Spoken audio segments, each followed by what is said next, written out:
So we're here in one of the houses in Saviorville where we installed a off-grid solar power system. Tapos kasama ko po yung may-ari, si Mrs. Vera Panganiban, para i-explain po niya rin yung nangyari pagkatapos namin magkabit ng solar. Good morning po.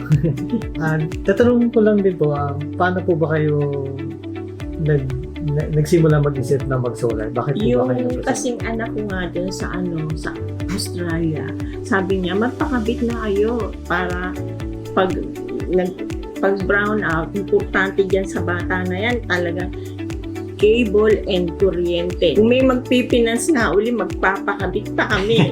So, ang pangunahing dahilan niyo po para mag-solar, gusto niyo po may ilaw kayo? Oo, saka talagang convenient. Kahit brown out? Oo, kahit brown out. Biro mo, ikaw lang ang dito sa kalsada. Na-consider niyo rin po ba mag-generator? Oo. Ano na nga, papadeliver na nga eh. Ilabas natin nesting, tapos di ang ingay. Yun nga po yung problema talaga ng generator. Maingay, tapos maghahanap pa kayo ng gasolina. Oo, yun. Madumi. Madumi na. Tapos siyempre, lumalabas yung amoy yung gasolina, uso.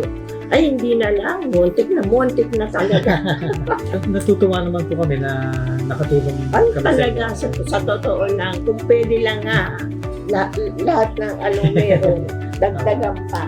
Maraming pong salamat. Oo, sige na. Okay, Jerry. Oo. Thank you din.